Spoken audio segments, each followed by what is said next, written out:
চান অতীতের কাজা নামাজ কিভাবে আদায় করব। কাজা নামাজ জামাতে আদায় করা যাবে কিনা, পর্দা সহকারে স্বামী স্ত্রীর ছবি একসাথে ফেসবুকে দেওয়ার কোনো নিয়ম আছে কিনা, এশার নামাজের পর তাহাজ্জুদ নামাজ পড়ে থাকি তা সঠিক কিনা, মৃত ব্যক্তির জন্য অঝরে কাঁদলে কি সমস্যা হয়, নামাজ পড়ার সময় অন্য কিছু মনে পড়ে যায়, কিভাবে মন দিয়ে নামাজ পড়ব, কি করা যায়, ফজরের সালাতের সময় রাতের পোশাক পরিবর্তন করা জরুরি কি না, মেয়েদের চুল সোজা করা যাবে কি না, যে কোনো জায়গায় কি নখ কাটা যাবে, বাথরুমে কি কাটা যাবে, নিজের উপার্জনের কিছু টাকা স্বামীকে না জানিয়ে বাবা মাকে দেওয়া যাবে, মৃত বাবাকে স্বপ্ন দেখলে করণীয় কি কোরআন সুন্নাহর আলোকে, নামাজের মধ্যে তাশাহুদ পড়ার সময় তর্জনী আঙ্গুল উঁচু করার বিধান কি, অসুস্থতা থেকে মুক্তি লাভের জন্য রোজা মানত করা যাবে কি না, শুক্রবার ছেলেদের জুমার নামাজ শেষ না হলে মেয়েরা জোহরের নামাজ আগে পড়তে পারবে কি না। বিলম্ব না করে চলুন আমরা চলে যাই আমাদের প্রশ্নোত্তরে সরাসরি। ইতি সুলতানা আইডি থেকে জানতে চেয়েছেন নামাজ পড়ার সময় অন্য কিছু মনে পড়ে যায়, কিভাবে মন দিয়ে নামাজ পড়ব, কি করা যায়। দেখুন, অন্যদিকে মনে চলে যাওয়া বা মনে অন্য কিছু চলে আসা এটা কিন্তু দোষণীয় নয়। রাসূল আকরাম সাল্লাল্লাহু আলাইহি ওয়াসাল্লামের নামাজের মধ্যেও অন্যদিকে মন গিয়েছে। একবার বাচ্চার কান্না হওয়া শুনে তিনি সালাতকে সংক্ষিপ্ত করে দিয়েছেন, বোঝা গেল অন্যদিকে মন যাওয়াটা দোষণীয় নয়। তবে ইচ্ছাকৃতভাবে অন্য চিন্তা, অন্য ভাবনা, অন্য কল্পনার মধ্যে ডুবে থাকা এটা হলো দোষণীয়। আমাদের উচিত হবে সালাতের মধ্যে অন্যদিকে মনোযোগ গেছে, যখন আমার মনে পড়েছে যে আমি তো ভুল কাজ করছি, সাথে সাথে আমি সালাতে আবার ফিরিয়ে আনবো। বাস এই কসরত করলে আপনি আল্লাহর কাছে গ্রহণযোগ্য সালাত আদায়কারী হিসেবে বিবেচিত হবেন ইনশাআল্লাহ। নাসিমা আক্তার জানতে চেয়েছেন ফজরের সালাতের সময় রাতের পোশাক পরিবর্তন করা জরুরি কি না। না, এটা জরুরি না, তবে সালাতের জন্য সুন্দর এবং উত্তম পোশাক পরা উচিত, যেটা পরে আপনি সম্মানজনক কোনো সম্মানীয় কোনো জায়গায় যান। যে পোশাক আপনি একান্ত বেডের জন্য ইউজ করেন সেটা পরে আল্লাহর সামনে দাঁড়ানো উচিত নয়। আল্লাহ তাআলা কোরআনে বলেছেন, ইয়া আইয়ুহাল্লাযীনা আমানু খুযু যিনাতাকুম ইনদা কুল্লি মাসজিদ, হে ঈমানদাররা তোমরা প্রত্যেক সালাতের সময় সৌন্দর্যকে গ্রহণ করো, অর্থাৎ সৌন্দর্য অবলম্বন করো, সাজগোজ করো। অতএব সেই সাজগোজ আমাদেরকে করতে হবে। সাজগোজ বলতে সুন্দর পোশাক পরিধান করতে হবে। রাতের পোশাক পরে সালাত আদায় করলে সালাত হয়ে যাবে, হবে না এমন কোনো কথা নেই, কিন্তু সালাতের জন্য সুন্দর এবং মার্জিত পোশাক পরা হলো উচিত। মোহাম্মদ আব্দুর রহমান জানতেছেন মৃত ব্যক্তির জন্য অঝরে কাঁদলে কি সমস্যা হয়। কাঁদতে পারেন, তবে চিৎকার করা, জামা কাপড় ছেঁড়া, হাত চাপড়ানো এটা উচিত নয়, এবং খুব বেশি চিৎকার করে কান্নাকারি করা উচিত নয়। একটু উচ্চস্বরে আওয়াজ হতে পারে, তবে যতটা নিজেকে কন্ট্রোল করা যায় ততটা ভালো। কাঁদতে তো অবশ্যই পারেন। রাসূল আকরাম সাল্লাল্লাহু আলাইহি ওয়াসাল্লাম তার ছেলের মৃত্যুতে কেঁদেছেন। মাহের নিসা আপনি জানতে চেয়েছেন মেয়েদের চুল সোজা করা যাবে কি না। যদি ফাসিক বা পাপিষ্ট কোনো নায়িকা, গায়িকা, এ ধরনের কোনো বাজে, যাদের মধ্যে আল্লাহর ভয় নেই, তাদের স্টাইল ধারণ করার জন্য করেন, তাহলে সেটা জায়েজ নেই। আর এমনিতে সৌন্দর্যের জন্য যদি আপনি সোজা করেন হালকা পাতলা, তাহলে কোনো অসুবিধা নেই।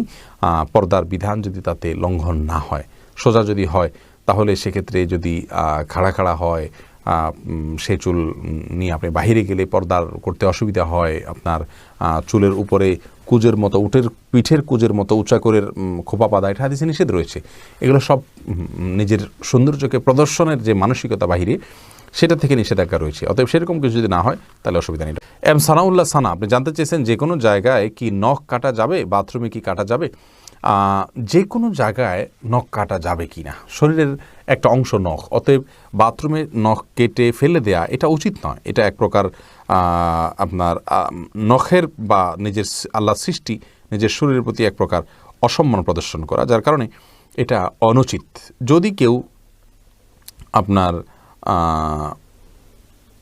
নখ কাটেন এরকম কোনো জায়গায়, তাহলে সেক্ষেত্রে তার জন্য উচিত হলো সাবধান থাকা। নখ কাটলে সেই নখটাকে কোনো মাটিতে পুঁতে ফেলা, অথবা এমন কোনো জায়গায় ফেলানো যেখানে মানব দেহের অসম্মান না হয়, সেদিকটা খেয়াল করা উচিত। বাস এটুকু খেয়াল করে আপনি যে কোনো জায়গায় কাটতে পারেন। অতীতের কাজা নামাজ কিভাবে আদায় করব। সোহাগ আপনি অ্যাডি থেকে জানতে চান অতীতের কাজা নামাজ কিভাবে আদায় করব। আপনি চেষ্টা করবেন এক ওয়াক্ত করে পড়ার, এবং যেটা আগের সেটা আগে, পরেরটা পরে, এরকম করার চেষ্টা করবেন। একাধিক ওয়াক্ত গেলে নিয়ত করবেন যে প্রথম যে ওয়াক্ত বাকি আছে প্রত্যেক নামাজে প্রথমটা নিয়ত করবেন, কারণ কথার কথা আপনার 10 ওয়াক্ত জোহর গেছে কাজা, তাহলে আপনি প্রথম জোহর যেটা আমার কাজা রয়েছে এরকম নিয়ত করবেন। এর পরেরটাকেও প্রথম নিয়ত করবেন, কারণ হলো একটা যখন পড়ে ফেললেন তাহলে পরবর্তীটা প্রথম হয়ে গেল। এভাবে প্রত্যেকটাকে আপনি প্রথম নামাজ এই নিয়ত রেখে সালাত আদায় করবেন। এরপরে সুখ পাখি এই আইডি থেকে আপনি জানতে চেয়েছেন নিজের উপার্জনের কিছু টাকা স্বামীকে না জানিয়ে বাবা মাকে দেওয়া যাবে। অবশ্যই দেওয়া যাবে। মেয়েদের উপার্জনের টাকার সম্পূর্ণ মালিকানা এবং এখতিয়ার তাঁর নিজের। তারা সেই টাকা চাইলে স্বামীকে দিতে পারেন, চাইলে বাবা মাকে দিতে পারেন, চাইলে কোনো কিছু তারা কিনতে পারেন নিজের প্রয়োজনে। তারা সব স্বামীকে দিতে বাধ্য হয় এমন কোনো কথা নেই, মালিকানা তার। সোহাগ, আপনি অ্যাডি থেকে জানতে চান অতীতের কাজা নামাজ কিভাবে আদায় করব। আপনি চেষ্টা করবেন এক ওয়াক্ত করে পড়ার, এবং যেটা আগের সেটা আগে, পরেরটা পরে, এরকম করার চেষ্টা করবেন। একাধিক ওয়াক্ত গেলে নিয়ত করবেন যে প্রথম যে ওয়াক্ত বাকি আছে প্রত্যেক নামাজে প্রথমটা নিয়ত করবেন, কারণ কথার কথা আপনার 10 ওয়াক্ত জোহর গেছে কাজা, তাহলে আপনি প্রথম জোহর যেটা আমার কাজা রয়েছে এরকম নিয়ত করবেন। এর পরেরটাকেও প্রথম নিয়ত করবেন, কারণ হলো একটা যখন পড়ে ফেললেন তাহলে পরবর্তীটা প্রথম হয়ে গেল। এভাবে প্রত্যেকটাকে আপনি প্রথম নামাজ এই নিয়ত রেখে সালাত আদায় করবেন। এরপরে সাইদুল ইসলাম ইমরান, আপনি জানতে চেয়েছেন পর্দা সহকারে স্বামী স্ত্রীর ছবি একসাথে ফেসবুকে দেওয়ার কোনো নিয়ম আছে কিনা। দেখুন, মা বোনদের ছবি বোরকা যদি আবৃত থাকে এবং সম্পূর্ণ পর্দা বোঝা যায়, শরীরের কোনো অংশ বোঝা না যায়, তাহলে সেক্ষেত্রে এটা ফেসবুকে দিলে গুনাহ হবে না। বাকি এ ধরনের প্রবণতা খুব বেশি ভালো নয়, যে পরিকল্পনা করে স্ত্রীর ছবি দেওয়া। সেখান থেকে যাদের অন্তরের রোগ রয়েছে তারা বাজে চিন্তা করার সুযোগ তারা পাবে। তাহের খান, আপনি আইডি থেকে জানতে চেয়েছেন আমি প্রবাসী, এশার নামাজের পর তাহাজ্জুদ নামাজ পড়ে থাকি, তা সঠিক কি না। এশার নামাজের পর তাহাজ্জুদ পড়া যায়, আমরা অনেকেই যাই না। তাহাজ্জুদের জন্য অনেকে মনে করে যে ভোর রাত জরুরি, ভোর রাতে তাহাজ্জুদ পড়লে বেশি উত্তম, সন্দেহ নাই, কিন্তু এশারের সালাতে সালাম ফেরানোর পর থেকে কিন্তু আপনি তাহাজ্জুদের নিয়তে সালাত পড়তে পারেন। 2 রাকাত করে আপনি যত খুশি সালাত পড়লেন, এরপরে বিতির পরে আপনি শুয়ে গেলেন। এটাও ইনশাআল্লাহ কিয়ামুল লাইল বা রাত জেগে যে সালাত আদায় করা তার সওয়াব আপনাকে এনে দিবে। যদিও মূল তাহাজ্জুদ হুজুদ শব্দের অর্থই হলো ঘুম থেকে উঠে সালাত আদায় করা, অতএব আপনার তাহাজ্জুদ এটা হবে ঘুম থেকে উঠে সালাত আদায় করলে, সেটা হলো প্রকৃত তাহাজ্জুদ এবং তাহাজ্জুদের মূল ফরম্যাট। কিন্তু এশার সালাতের পরে যে তাহাজ্জুদের নিয়ে সালাত আদায় করেন, সেটা তার কারণে আপনি কিয়ামুল লাইলের সওয়াব পাবেন ইনশাআল্লাহ বিইذনিল্লাহ। নাইম আমার চেয়ে কারণ আমার ভালো, অন্তত এটা চালু রাখা উচিত। এমনি মাইনুদ্দিন মান্না, আপনি জানতে চেয়েছেন মৃত বাবাকে স্বপ্ন দেখলে করণীয় কি কোরআন ও সুন্নাহর আলোকে। বিশেষ কোনো করণীয় নেই। আপনি তাকে দেখেছেন, আপনার তার প্রতি ভালো লাগা ভালোবাসা কাজ করছে, তার জন্য আপনি এই জন্য বিশেষ করে আল্লাহর কাছে দোয়া করুন, আল্লাহর কাছে চান, তার পক্ষ থেকে দান সাদকা করুন। বাস, নির্দিষ্ট করে কোনো কিছু করতে হবে এমন কোনো বাধ্যবাধকতা নেই। শেখ সোহানুর রহমান জানতে চেয়েছেন নামাজের মধ্যে তাশাহুদ পড়ার সময় তর্জনী আঙ্গুল উঁচু করার বিধান কি। এটা সুন্নাত, কেউ না করলে অসুবিধা নেই, নামাজ হয়ে যাবে, কিন্তু সুন্নাত বা মুস্তাহাব।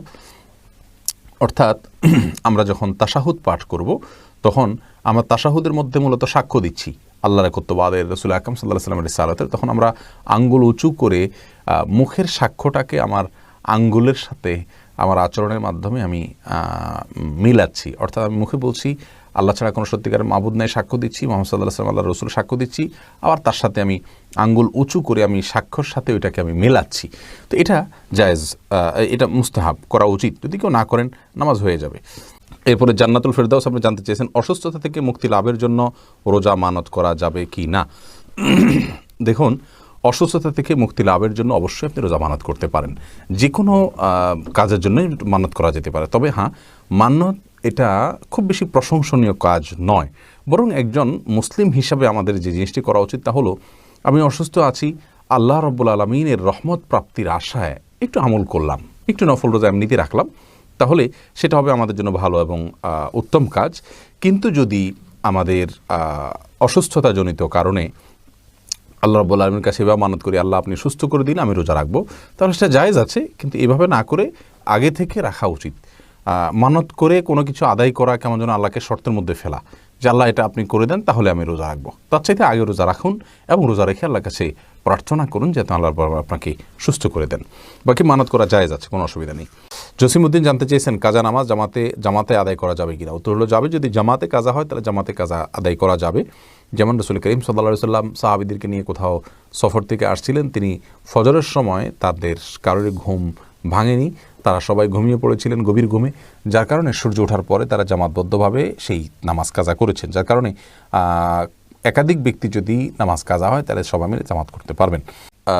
রূপসা জাহান মেঘা, আপনি জানতে চেয়েছেন শুক্রবার ছেলেদের জুমার নামাজ শেষ না হলে মেয়েরা জোহরের নামাজ আগে পড়তে পারবে কি না, এবং পড়লেও নামাজ হবে না, এরকম অনেকে বলেন, এমনটি সঠিক কিনা। বনরূপসা, দেখুন, শুক্রবার বা জুমার দিনে মেয়েরা মসজিদে এই মেয়েরা পুরুষদের সালাতের অপেক্ষা করবেন না, বরং ওয়াক্ত হয়ে গেলে তারা সালাত আদায় করবেন। পুরুষরা মসজিদে সালাত আদায় করেছেন কি না, সালাতের সময় হলো কি না, এই বিষয়গুলো তাদের দেখার কোনো প্রয়োজন নেই, বরং মেয়েরা তারা খেয়াল করবেন শুধুমাত্র যে মসজিদে ওয়াক্ত হলো কিনা। যদি ওয়াক্ত হয়ে থাকে তাহলে সেক্ষেত্রে তারা তাদের বাসায় সালাত আদায় করবেন, এবং পুরুষদের মসজিদে সালাত আদায় হোক বা না হোক এ বিষয়টি তাদের দেখার কোনো প্রয়োজন নেই।